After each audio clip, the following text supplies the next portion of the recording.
Shalom, bon Erev Shabbat, va être Hanan, aussi appelé Shabbat Nachamu pour l'Haftara, c'est le Shabbat de la consolation, c'est le premier Shabbat après Tisha B'Av, le 9 Av, et qui ouvre la série de 7 semaines, 7 Haftarot, 7 lectures de Torah concluant avec une Haftara de consolation jusqu'à Rosh Hashanah.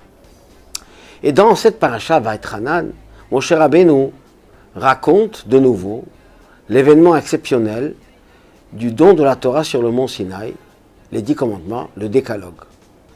Et en décrivant les événements qui étaient autour de cela, les effets spéciaux, le tonnerre, le grondement, la fumée, le feu, il parle de la voix en disant une voix kol gadol velo yasaf, une grande voix, lo yasaf. Que veut dire lo yasaf? Plusieurs explications.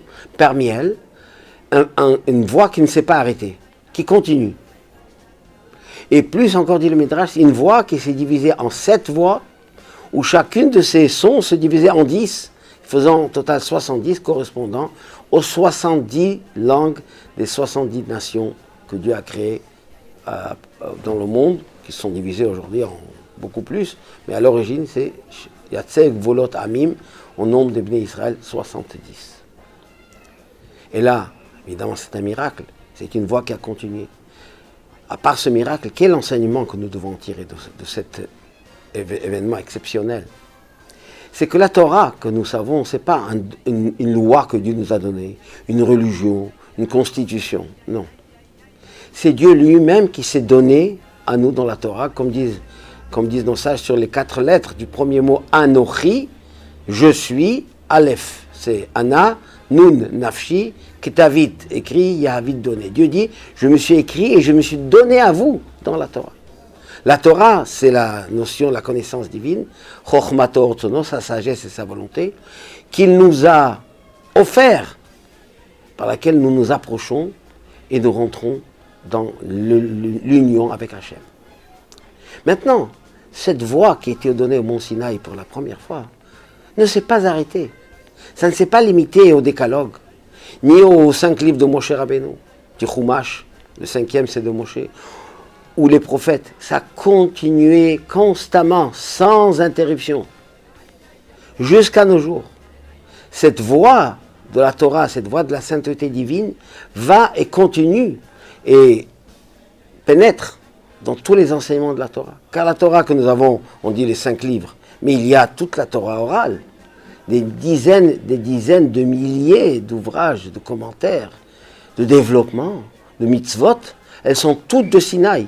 Et ça ne s'est pas arrêté. C'est continuel, nous disons dans la bénédiction de la Torah, noten la Torah. Dieu nous donne la Torah. Ce don de la Torah est constant et continuel. Ceci nous amène à 2 conclusions. D'abord, on doit conclure que Dieu s'adresse à nous constamment. Et en étudiant la Torah, n'importe quel sujet de la Torah, nous sommes attachés avec Hachem comme si on était au mont Sinaï. Comme si on entendait les 10 commandements de Hachem.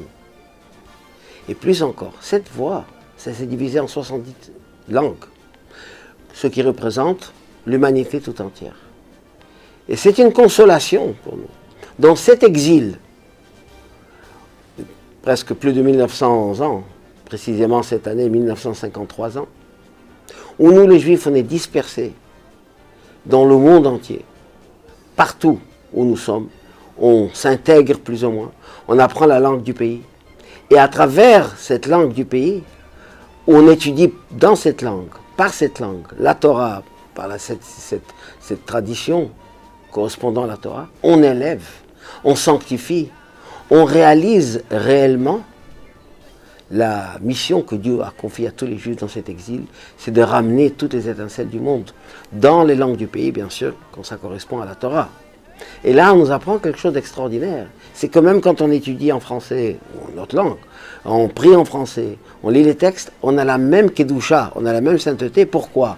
Parce que ce Kol Gadol, cette grande voix ne s'est pas arrêtée, elle ne s'arrêtera pas. Et quand viendra Mashiach très prochainement, on verra, on comprendra, on sentira comment cette Torah est constante et continuelle.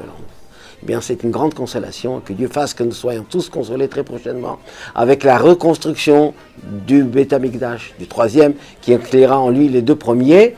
Et ça sera la grande simcha et le shalom dans le monde. Shabbat shalom ou mevorach.